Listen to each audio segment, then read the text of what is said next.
السلام عليكم ورحمة الله وبركاته دمان ومد المسلمين تميل كستاد جوكتان أدبن إذن سلامية عيد مبارك عيد مبارك تقبل الله منا ومنكم صالح الأعمال الحمد لله إلهي بمهد سكاله نبض يعافي ماد إنه عيد سيي ما شاء الله هل كان وحنك سلامية مناسبة عيد أولاد يعني قوي يهي مقعيق حمد عبد الصقصق kana mid ah gabdhaha aragga naafada ka ah ee ku nool caasimadda Hargeysa dhammaan ummadda muslimiinta meel kasta aad joogtaan aad baan idin salaamayaa gaar ahaan waxaan salaamayaa ummadda Soomaalida ah si gaar ah waxaan u salaamayaa asxaabta qaaliga ee channelkayga waxqabadka hablaha aragga naafada ka ah ku xidhan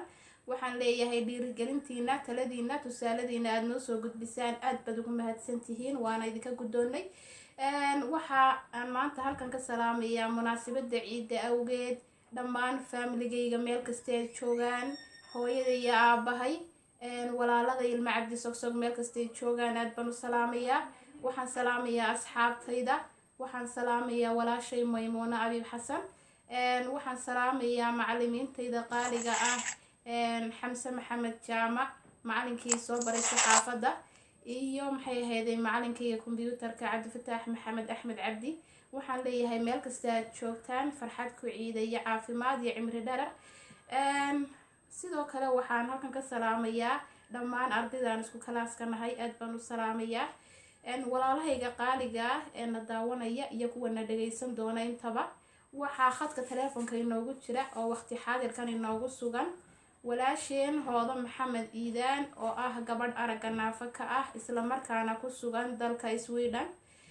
iyo sidoo kale gabadh aragga naafo ka ah oo magaceeda leeyahay Selma Maxamed Cabdi oo ku sugan caasimadda dalka Somaliland ee Hargeysa waxaan ku soo dhaweyn doonaa hoodo ku soo dhawo xabiibti السلام عليكم ورحمة الله وبركاته أدبض مع الصنطعي وراشي حمدي عبد السقسق munaasabada ciida awgeed yaad uga faa'iideysan lahayd inaad salaanto yaad jeclaan lahayd maanta inaad halkan ka salaanto ama ka hambaliyeyso waad mahadsantahay walaashay waxaan doonaynaa xaggan maanta ka hambaliyeeyo munaasabada ciida awgeed dhammaan ummadda islaamku meel kastay ku sugan tahay gaar ahaan xujaajta waxaa kaloo xaggan ka hambaliyeenayaa ummadda Soomaaliyeed meel kastay kaga sugan tahay dunida dacaladeeda sidoo kale waxaan hambaliyeenayaa oo ciid mubaarak leeyahay dhammaan dadka aragga naafada ka siiba ahaan haweenka aragga naafada ka ee Soomaaliyeed meel kasta ay joogaan waxaan leeyahay kullu caam wa antum bikhair ciideeda ilaahay bashbash iyo barwaaqo ay nagu gaarsiiyo sidoo kale xagga waxaan uga faa'iideysanayaa xamday jaaniska dhammaan familkayga aabahay walaaladay awlaadayda dhammaan ilma Cabdifataax oo dhan sidoo kale waxaan salaamayaa dhammaan hablaha aragga naafada ka soo sheegayo dhan carruurtan habararka waxay dhammaantood waxaan leeyahay ciid mubaarak kullu caam wa antum bikhair aad baad u mahadsantahay hoodoy laakiin waxaad ilowday xaajigii ma salaamaysid waa ka xumahay isaga inaan ugu horreysiiye alxamdaay markaas sawjkayga Cabdifataax Maxamed Yuusuf na aad baan u salaamayaa oon isku baahnahay oo isaguna sawjkayguna sidoo kale xamdaay wiin dhalaayahay aduu kulley wadagta bulshadana uunu sheegayaa marka isagana aad salaan kale iyo laabaan usoo gudbinaya insha allah aad baad u mahadsan tahay hoodo maxamed iidaan salaantaana way kaa guddoomeen dhammaan familkaaga oo ku daawan doona iyo asxaabta iyo ummadda Soomaaliyeed ee meel kasta ka daawanaysa salaanta way kaa guddoomeen aadna waad mahadsantahay xabiibti qaali sidoo kale waxaan ku soo dhaweyn doonaa Selma Maxamed Cabdi oo sidaan hore idinku sheegay ah gabadh aragga naafo ka ah isla markaana ku sugan caasimadda Somaliland ee Hargeysa Selma ku soo dhawo xabiibti السلام عليكم ورحمة الله وبركاته walaalahayga qaaliga Soomaaliyeed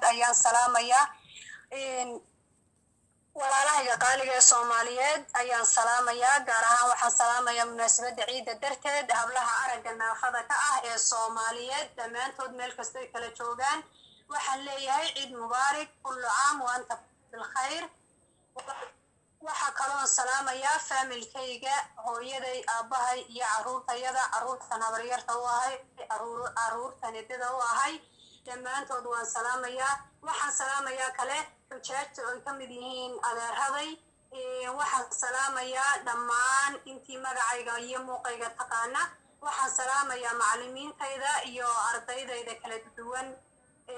waxaan salaamayaa yoo kale dhammaan wixii magacayga iyo muuqaygaba yaqaana. waxaan leeyahay mar labaad ciid mubaarak kullu caam wa anta bilkhayr. الله يعيسك الله يعيسك أنا قلنا عيد مبارك بنقولنا يا حبيبتي سلامت أنا وياك قدومين دمع فملك يا أصحابك وداون دون طبعا سيدو كله أنا قلنا واحد اللي هي عيد مبارك تقبل الله منا ومنكم صالح الأعمال إلهي عيد إذا بشي برواقينا وقارسيو دمان waxaan mar labaad aad u salaamayaa asxaabta channelkayga wax qabadka hablaha aragga naafada ka ah asxaabta ku xiran aad baan idin salaamayaa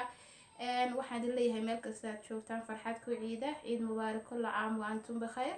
intaan ku kulmi doono muuqaalka xiga waxaan idinkaga tagayaa isma dhaafna isma ilowno salaamu calaykum wa rahmatullahi ta'ala wa barakaatuh.